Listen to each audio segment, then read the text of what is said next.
Hello everyone and welcome to the finale of Chase's Org Thingy Season 6 All-Star Season. We started out with 25 castaways and we are now down to the final 5. Those 5 are Chase, Jack, Nevid, Bayback, and Deku. And we'll give a little bit of backstory for all 5 of these players in their games, but if you don't know their games already, you should go back and watch all the other episodes up to here. So first off, let's start with Chase. Chase has been playing a good under-the-radar shield strategy this whole game. He started off using Soccer as a shield. When Soccer got taken out, it was because Chase slipped over and voted Soccer out with JB. He then used JB as a shield throughout the game. JB went home, Evan went home, and now Chase is in the final 5. Not a big target on his back, and he's kept it that way throughout pretty much the entire game. Next up, we have Deku, who also sided with JB. Deku worked with JB a lot. They gave them idols. They've received idols from JB as well. They used walkie-talkie. There is a big back and forth between that. Deku has been a big part of finding these advantages, going through the info, transferring these advantages, and was really one of JB's right-hand people. And at the end of the day, after JB went home, Evan went home, and now Deku has won the last immunity challenge and is going into the final 5, now with 3 individual immunities won on the season, and 5 total, which is the second most in Chase's Org Thingy history, behind Nevid, who is won 6 individual challenges combined between 2 seasons, which is the record. Nevid also holds the record for individual immunities won in a single season at 4. Deku is 1 behind that record as well, as Deku got 3 this season, and Nevid currently has 2 for this season. Nevid has had a bit of a rocky road this season. He started off when in power using that same shield strategy, but when Soccer got voted out, after that, it went downhill fast. Nevid had a bunch of plans that would have been really good if they had worked out, but people didn't side with Nevid. Instead, they sided with JB and Deku and Chase. And because Nevid's plans weren't working out, Nevid has been kind of swept under as one of the people that would be easier to take to the end, and as someone who can beat the people that are big threats to win the game in challenges. And the person that Nevid has worked with a lot this season has been Jack. And Jack is similar. He has had a lot of plans, and most of them haven't worked and they've fallen through. But after the JB vote, Jack has seemed to be the one that is in power of a lot of this game. Jack seems to be running the minority alliance that was able to get out that big majority and is now holding on to that power. So Jack has a good chance of winning. Jack also got 3rd place in Season 2. Nevid got 2nd place in Season 3. And Chase got 9th place in Season 1. And then Deku got 2nd in Season 2 as well. Just because I realized I didn't give those stats out. And our final player is Bayback, who got 7th and 10th in Seasons 1 and 4. And Bayback is also the only person still standing that has over 100 days played in-game, and Bayback has played a huge role in every single vote. He has been in the middle and the swing vote for almost every merge vote basically, and is continuing to try and play that middle ground and that middle game. But after one of his shields went home in Jaffe, he's now only left with Deku as a shield. So for Bayback, he's very worried about that target management and getting out Deku and then winning that final individual immunity. So let's see how all 5 of these players do, and let's get right into the episode. Alright, so going into the challenge, we had them do 3 separate puzzles, ranging in sizes. We just used jigsawplanet.com. The smallest one being about 84 pieces, I think it was, and the largest being 300 pieces.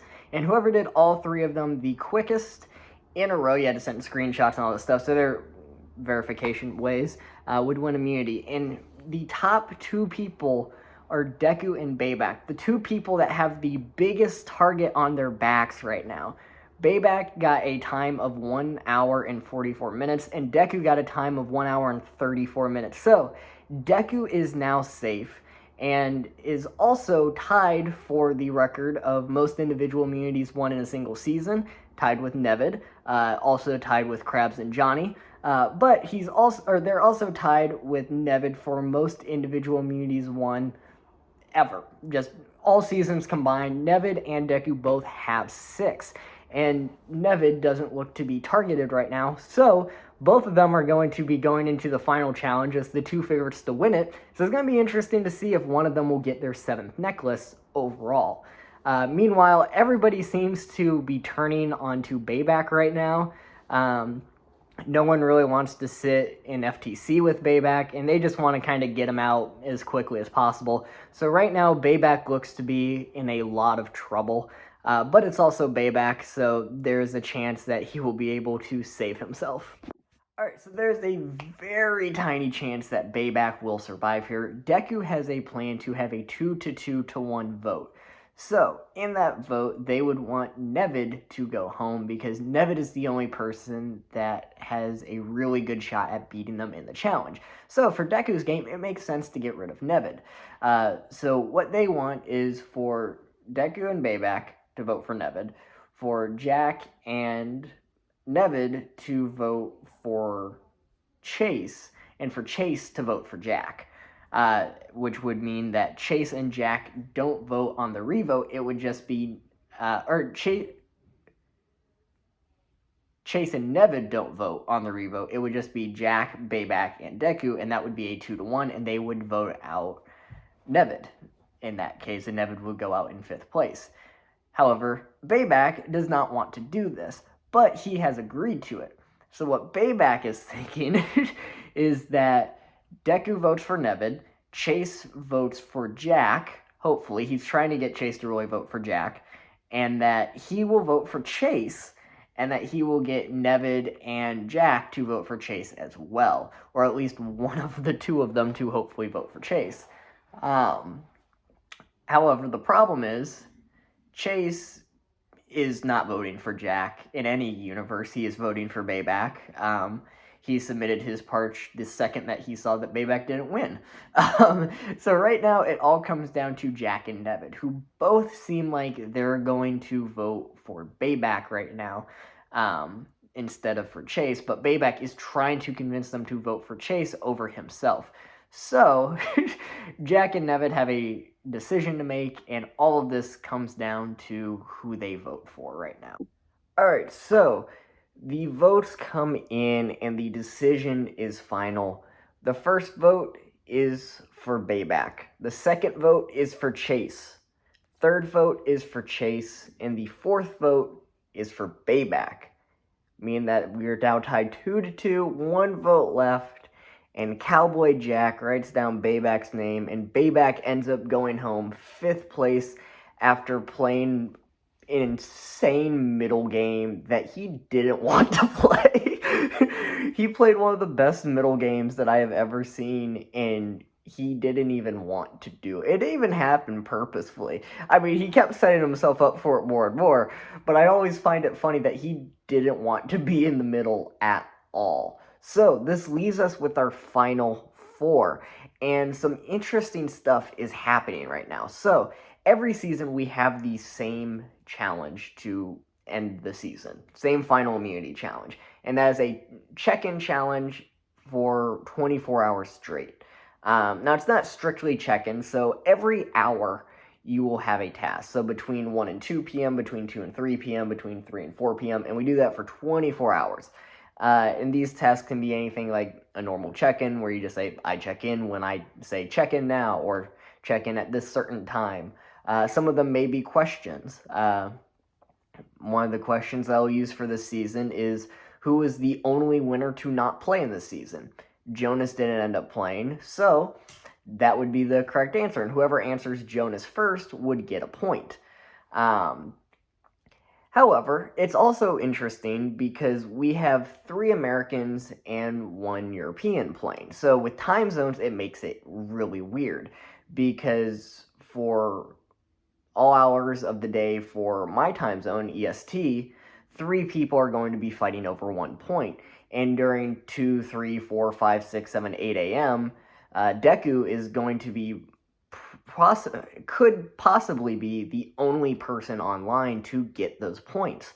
So it's going to make it interesting. But right now, what Jack did, so Jack made an alliance chat with Nevid and Chase, and now the 3 of them are talking about when to start. So what I also did is every season, I have it so that the players pick what time it starts. Because it is the final challenge, I don't want to give them a time zone or a time that's unfair for everyone. So I want to make it as fair as possible. So I let them all vote, and whichever time ends up having the most votes is when the challenge goes live. Especially when we're dealing with people from American, European time zones and GMT and EST and all this stuff. So what the 3 of them are doing is they're trying to find what time is the worst for Deku, and they're trying to make it so that the challenge starts at that time, so that way they will have an advantage over Deku. Now, it is a 24-hour challenge, so it is by design meant to make it so that nobody has an advantage or disadvantage because of time zones, because unless you're going to stay up for all 24 hours, you're going to have to sleep at some point if you have daily duties or obligations to do, if you go to work, if you go to school or whatever. It makes it harder, and real life gets in the way with that kind of stuff. So with the 24 hours from 8 p.m. to 8 p.m. or 1 p.m. to 1 p.m., it should be an even playing field. However, there is a tiebreaker. So if by the end of 24 hours it's tied 12 to 12 or 8 to 8 to 8, we will have 3 rounds in an hour. So within that final hour, so if they vote for 1 p.m. for it to start, from 1 to 2 p.m., I will ask 3 more tiebreaker questions. And that will determine who the winner is. So they're trying to make it for the worst possible time for Deku to compete, and they're also talking about just funneling points to Nevid. So Jack and Chase wouldn't answer any questions because they know Nevid has the best shot at winning this immunity challenge, so they're going to funnel their points all to Nevid. So it's basically going to be Nevid versus Deku, with 3 people trying to make it the most advantageous for them for time zone reasons. So what was created in the voting for a time zone thing, what was created to make it more fair for everybody, so that I'm not picking a random time and someone's like, well, I can't do that, and I'm just like, well, tough luck. I try to make it democratic so that everyone can have a say and that it goes well, but they have exploited that system to the point where they're making it advantageous for themselves, which I never thought would happen or could happen, really. But honestly, it's kind of smart. So we will see what will happen, because this is also very interesting immunity, because Deku has to win this immunity. If they don't win it, they're going to get voted out in 4th. But it's also really interesting because if Deku does win it, I'm not sure who would get voted out between Jack, Nevid, and Chase. Because Chase might work with Deku to vote out Jack, and Jack and Nevid would vote for Chase, making it 2 to 2, and might go to fire making. And also, they could just, all 3 of them, Deku might side with Jack and Nevid and vote for Chase, or Nevid might side with Chase and Deku and vote for Jack. But we also have the final 4 fire-making advantage, with Jack is now deciding if he wants to make it a straight-up vote or a forced fire-making challenge, in which case, if he makes it forced fire-making and Deku doesn't win, Deku still has a shot of staying in the game.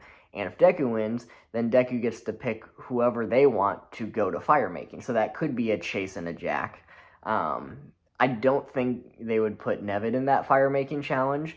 So really it comes down to what is Jack, Chase's, and Deku's fates, because right now it seems like they're all wanting to go to the end with Nevid, and no one is, except for Deku obviously, is wanting Deku to make it to the end.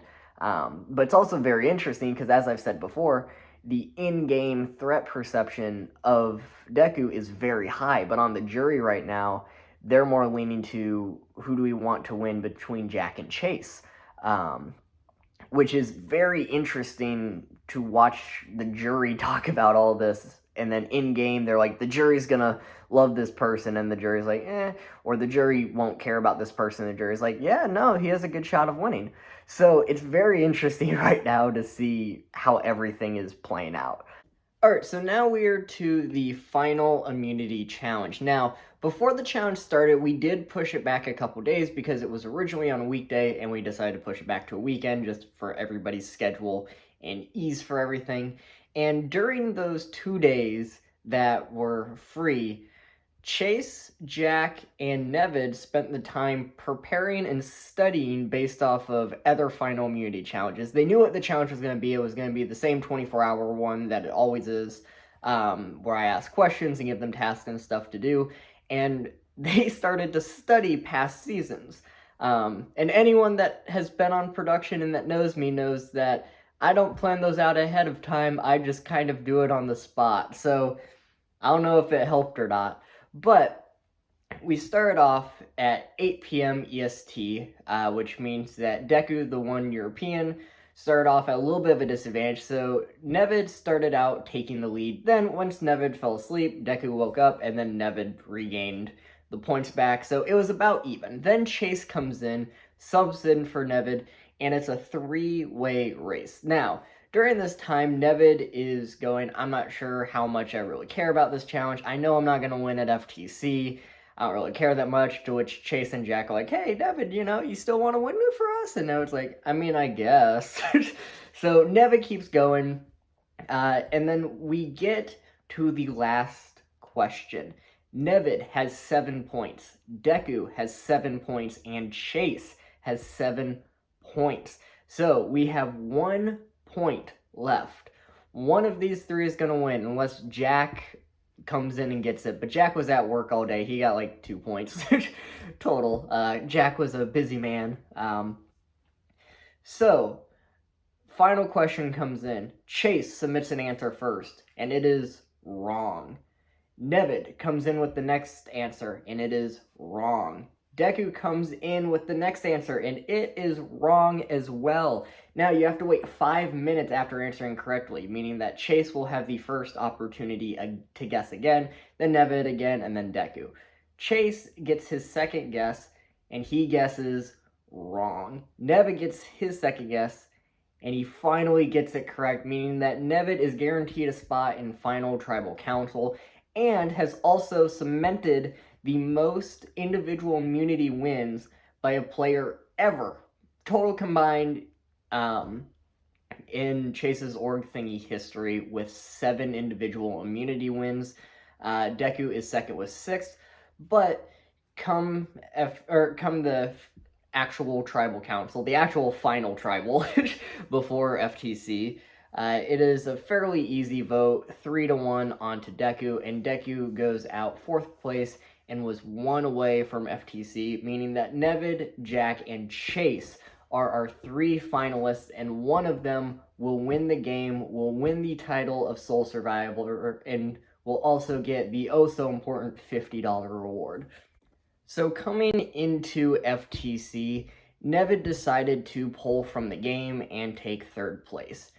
Because he wasn't prepared for people to grill him at FTC, and in Deku's last words, they had mentioned that Nevid lied to them, and that they didn't appreciate that, and I was like, you know what, I realize what I'm about to be in for. I don't think I played that great of a game, and I don't think I can mentally handle all of that criticism right now, because basically FTC is just everyone poking holes in your game at every opportunity and every chance they can get. So if you're not in a good headspace for that, FTCs can be extremely hard to do. I think most people that have been to multiple FTCs have had that feeling before. I know I have. So Nevid, I hope you're doing all right, man. But this leaves us now with Chase and Jack. And I'm going to give a quick TLDR of their speeches and kind of what they were saying in my own words. But this is basically what they were saying. So I'll start off with Chase. So Chase basically went, look, I used a shield strategy this entire game. I realized that if you were a big threat, you were going to be taken out sooner rather than later. And I also wasn't someone that was inactive and a GOAT, so I wasn't an easy vote off. I wasn't oh, you know what, he doesn't do anything in challenges, let's just vote him off. Or, yeah, no one's close to him, let's just get him out now and just save, not ruffle any feathers, let's just get out Chase. So he wasn't any of those people. He wasn't the big threat. He wasn't the easy vote, and he stayed perfectly in the middle. He used the trio of JB, Evan, and Deku as a perfect meat shield, where there were 3 people in order before him to get voted out if that alliance got targeted. He played very closely with JB throughout this entire game. He did say that Jack, Jaffe, and Nevid completely blindsided him when JB did get voted out, and that he thinks that it was the best thing for his game that JB got voted out.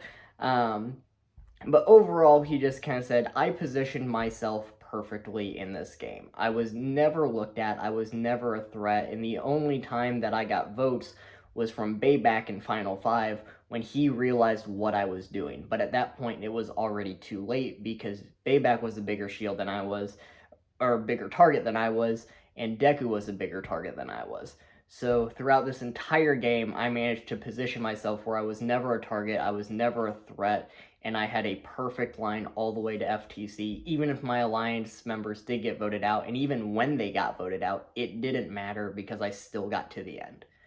To which Jack went in his final tribal council speech, and he basically said, look, the start of the game was rough for me.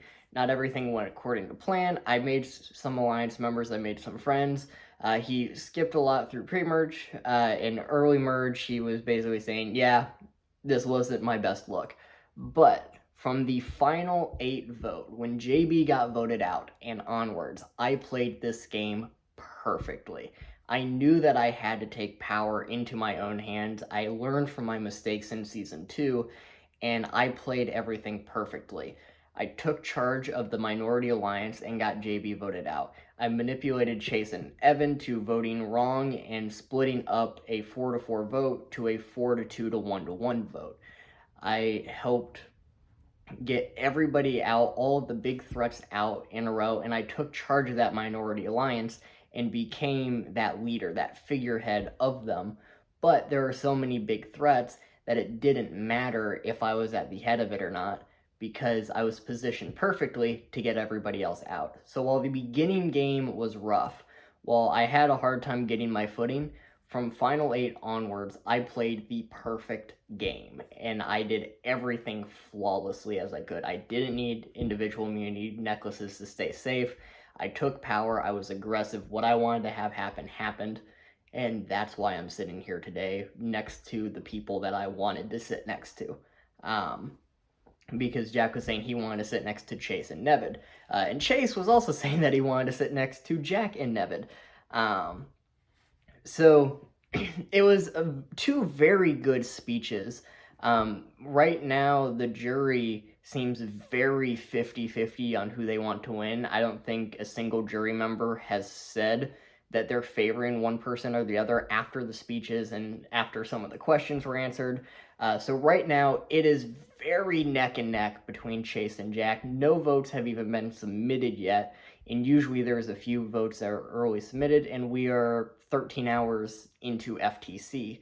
So this is where people start to take a stance of, okay, I like this person better, and a clear favorite starts to emerge. But right now, there is no clear winner. No votes are in, and no jury member has even stated a preference for who they think is going to win right now. It's a bunch of people going, I am on the fence and completely 50-50 between both of them. So these final 11 hours, because it's midnight to midnight, final 11 hours are going to be crucial for both of their games for if they win or if they lose. And these jury members are asking some tough questions too. They're also asking some annoying ones, like give everyone on the cast an astrology sign, sort us all into a Harry Potter house. But there are some that are very hard-hitting that are saying, why did you do this? Why did you do that? You did this wrong, you did that wrong. Explain why that shouldn't lose my vote. Why should you win? And all these typical hard FTC questions. So I have no idea who's going to win.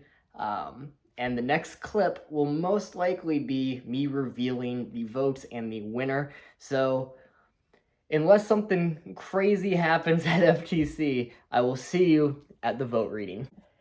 It is finally over. We have all of the votes in. We have a winner. We have all the awards set. So, let's get down to it. The winner is going to be, and I'm going to do it in more dramatic fashion, but the winner is going to be either Jack or Chase. Jack can continue on this legacy of J-name winners. Season 1, Soccer won, but Soccer's real life name starts with a J. I'm not going to dox him. Season 2, we have Jace. Season 3, we have Jonas. Season 4, we have Johnny. The only person to break that is Scout, who won Season 5. And so basically it's an S or a J name as well. So now we have Jack, this other J name, and we have Chase. Sorry, I threw up in my mouth a little bit there. Just worse that's weird. Or we have Chase, which means that Chase will either win or get second in my org, which everybody is saying, yeah, that tracks. Because for those of you that don't know, I get second place a lot in orgs. I've never won, but I have gotten second in, I think, 4 out of 8 orgs that I've played in. And then I've done a lot of Minecraft seasons as well, and have gotten a lot of second places there as well. But let me stop rambling and just get to the vote. So, first vote is in, and it is for Chase. Second vote is for Jack. Third vote is for Chase. Fourth vote is for Jack. Fifth vote is for Chase. Sixth vote is for Jack. Seventh vote is for Chase. Eighth vote is for Jack. We are tied 4-4 with 3 votes left. The 9th vote is for Jack. The 10th vote is for Jack. And the winner of Chase's Org Thingy Season 6 All-Stars, out of 25 of the best players to have ever played in our org, is Jack. Jack, congratulations on winning. You played one hell of a game. And congratulations on winning the $50, which he actually had me donate to breast cancer research. So, good boy Jack as well. But let's get to some of the awards. So, our first award is the Most Robbed Award. And there are a lot of people that were robbed, especially with Soccer throwing every single challenge. However, the person that is most robbed this season didn't fall at the hands of Soccer.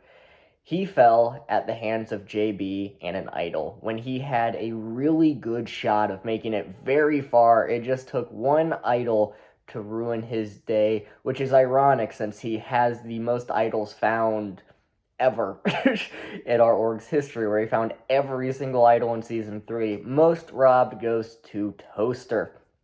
Now, next award is Host Favorite. There were a lot of people for Host Favorite, and honestly, we couldn't even choose, so we just spun a wheel. I'm not going to reveal who the other people are, but the winner of Host Favorite, as chosen by the Wheel of Fate, is JB, which also isn't a shocker.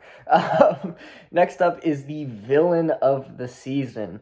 This person came in with a big target on their back, and they threw about every single challenge known to man. Sometimes they failed to throw challenges, but damn did they try to at most times. Ruining a lot of really good players' games early on, such as Scout, such as Jay. The most villainous player of the season is Soccer. Now, let's go over to the hero. He has gotten Hero of the Season before, and the 2-time Hero of the Season, I've said it before, I'll say it again, is good old wholesome Joffy. Joffy got Hero of the Season in Season 4, and he gets it again here. Now, on to Best Confessional. There were a lot of really good confessionals. You have people like Bayback that went super in depth of all of his strategy, and was really nice for me, especially making these videos, to be able to go, oh, this is what you're doing. You have people that are really funny and going on rants, but I think the best confessional has to go to Jack, the winner of the season, because his confessionals were a trip. It was a bunch of confusing soccer and toaster for each other, talking about getting drunk and making moves because he works at a brewery, um, ranting about how nothing is going his way because everyone wants to protect JB, and then finally giving us insights to some of his strategies and winning the game, and also making fun of the jury a little bit as confessionals. Uh, as he said, give every juror a color and explain why, as one of his jokes is everyone was saying, all right, assign them a house, like a Harry Potter house and stuff like that. What is everyone's star sign? Explain why. So he's like, what's their color? Explain why. If you had to give them a number, what would it be? Next up is most chaotic. Last season, most chaotic went to Arca. This season, I don't think anyone is going to be surprised to see that most chaotic goes back to Arca, because Arca is Arca, one of the most entertaining players to watch, just pure chaos. And this season, he didn't even try to like hide it from people. He was just like, "Here's my chaos." Next up is the Mastermind Award. Last season was the first time we ever had this award, and it went to Cosmo. But Cosmo didn't get it back to back like Arca did. This season, the Mastermind Award goes to someone who was in the middle the entire time, broke down all of their strategy throughout the entire game. Mastermind Award goes to Bayback. Next up is the biggest rivals of the season. There were a handful of rivals, but I think the one that lasted the longest was JB versus Jace. It started out with JB and Jace in an alliance, but JB left him out of the vote. And then from there, Jace kind of wanted JB out, JB kind of wanted Jace out, and they went back and forth, and they were both kind of like cockroaches for most of the season. Neither of them would die until both of them suddenly did. Next up is fan favorite. There's a cult for this person in the spectator chat. Everyone was changing their name to this person's Stan, their biggest fan, all this stuff. And he even named a tribe after himself. It is the head of Toaster's Bitches himself. It is Toaster, the fan favorite. And our final award is the Player of the Season. This is one of the best games that I have ever seen played in this org. They are number 4 in the power rankings behind Soccer, Toaster, and Scout. Coming in as the Player of the Season, someone who broke an advantage, basically, to work in their favor, played an idol, convinced 3 people to turn on their number 1 ally in less than 24 hours, would not die, and had the biggest target on their back from day 1 that I have ever seen, and they survived 10 plus rounds. The Player of the Season, without a doubt, has got to go to JB. She played one hell of a game, and the only reason why she was 4th on power rankings is because she went out early. She's the first person that I think, if she had won, would have toppled Soccer from Season 1 atop the power rankings.